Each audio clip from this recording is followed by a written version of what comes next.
Mga Cancerian, Cancer sign, sa mga bumabalik bago at mga cross-watchers. Kumusta po kayo mga dude? Ayos lang po ba kayo dyan? Ayos po ba ngayong January 2026? Alright, so bago po matapos itong January 2026, hingi tayo ng insights. Divine Highest White Light, Divine Universe. Ano kayang dapat marinig? Divine Highest White Light. Ano pong dapat malaman, marinig, or pahingi po kami ng insights para po sa mga Cancerian, Cancer sign, sa mga bumabalik bago at mga cross-watchers bago matapos itong January 2026. Oh, wow! Wow! May Four of Wands ka, may Page of Cups ka, Three of Wands, wow! Oh, eto na yun eh. Nine of Cups, Two of Wands. Oops. Oh, Two of Cups. Two of Wands, Two of Cups, Three of Cups. Oh, bottom of the deck, Four of Swords at the Tower. Sama na natin yung the Tower. Okay. So nakikita ko po dito na may mga biglang pagbabago kasi itong sa mga Cancerian, may biglang nagbago sa buhay mo ngayong January 2026. Saang mga aspeto ito? Pwedeng sa trabaho, sa pera, sa pamilya, yan po. Pero nakikita ko dito sa Four of Swords na matatapos ang January po ninyo with clarity. Yan po. Yung alam mo na yung next step mo. Yung meron ka ng malinaw na direksyon. Yung parang dito sa Tower, parang ito yung aha moment mo na parang, uy, alam ko na yung next step, alam ko na ang susunod kong gagawin. Parang kahit sa isip mo pa lang, nagsusumigaw sa isip mo yung, wow, alam ko na kung anong gagawin ko ngayon, anong susunod na gagawin. Matatapos po ang January 2026 ninyo ng may clarity, may malinaw na direksyon. Okay? Clear direction. Ito po yan. Maaari din kasi na nakapagpahinga ka, nakapag-relax ka din. Kaya po, magkakaroon ka ng clarity or epiphany. Nakikita ko dito, epiphany. Mga dude, pwedeng pagkatapos nyong nakapag-relax, nakapagpahinga, or ito po yung aha moment ninyo na kayo po ay nanaginip sa ilan, sa panaginip po. Okay, so bago matapos itong January, alam mo na yung clear step. Alam mo na yung next step mo. Ito yun, yung mga plano mo, yung mga hinihintay mo, yung mga goals mo, yung mga gusto mong mangyari sa buhay mo, anong gusto mong ma-achieve.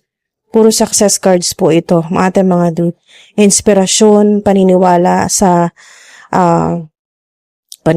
may kapal, paniniwala sa kakayahan mo, sa talent mo, sa power mo.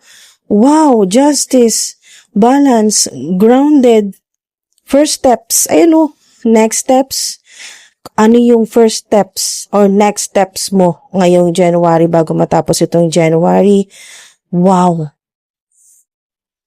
May celebrations. Kaya ito yung confirmation na dahil sa malinaw na direksyon na magkakaroon ka bago matapos ang January, ay kung ano man yung mga gagawin mo ay magiging successful. May suporta. May support system, mga dude. At may problem solving. Masusolusyonan yung mga problema po ninyo. May mga tutulong na po sa inyo. So, matatapos po yung January ninyo ng may mga opportunities, may mga collaborations and po collaborations, offer, partnership, ang ganda. Mga dude, happiness. Nandito yung happiness. Sa Nine of Cups, yun po yung hindi na lang pangarap ito. Kasi nandito ka na sa kung ano yung mga susunod mong gagawin eh. Wow. 'Di ba? Basta wag ka lang magpatalo sa emosyon mo. Don't let your emotions get in the way. 'Di ba? Kasi napaka-sweet mo, napaka-gentle mo, mapagmahal ka, napakabait mo, yan o, kindness. Highly intuitive ka.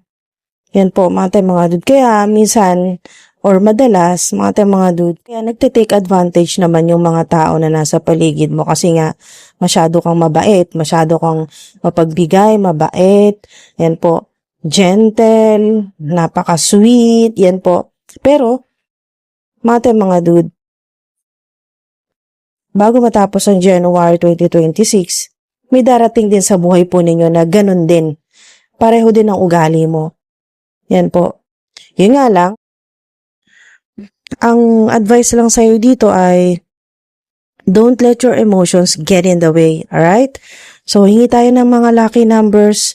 Okay, sabihin ko na rin po yung mga angel numbers na nandito po na sa mga cards po ninyo. Meron kayong 7, 4, 3, 9, 2. Okay? At naulit po yung inyong 3, 4, at 2. 2, 2, 2, 3, 3, 4, 4. Meron kayong 7 at 9. Okay, hingi pa tayo ng mga lucky numbers. Lucky numbers. Meron kayong 19, 9, 6, 16, 8, 10, 17, 3, 7, 1, 13, at 11. 11. Natin mga dude. Wow. Napakaganda, saya at powerful ng mga cards po ninyo na at least ngayon matatapos yung January ninyo ng may malinaw na direksyon at yes yan, di ba? Confirmation. Wow, yes! Yes, ang galing mo natin mga dude. Di ba? Yes.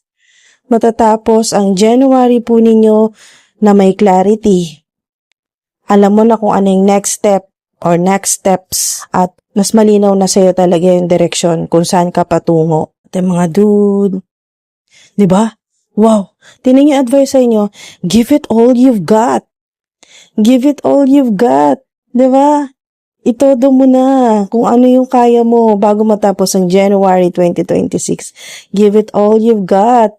Wow. Be patient. Di ba? Yes din. Yes din. Na matatapos ang January po ninyo ng may clarity at malinaw na direction. Alam mo na, hindi ka na mag-aalanganin kasi alam mo na kung anong gagawin mo. Diba? It's gonna be great. It's gonna be great. Ang galing mga dude. It's gonna be great. Diba? The outcome will be positive. Kasi nga, malinaw na sa'yo eh. Alam mo na kung anong gagawin mo. Alam mo na yung next step. Kaya kung ano man yung maging outcome niyan, positibo yan, napakaganda niyan. Diba? Yes yan, mga dude. So, yun po, sana ay mag-resonate po sa marami sa inyo na mga Cancerian, sa mga bago bumabalik at mga cross-watchers. Sana mapakinabangan po ninyo itong high vibe na mga mensahe sa inyo. Maraming salamat po. Ingat po kayo palagi hanggang sa susunod po. Maraming salamat po sa solid na suporta, sa like, subscribe, at sa mga comments po ninyo. Na-appreciate ko po mga dude. Maraming salamat po. Ingat po.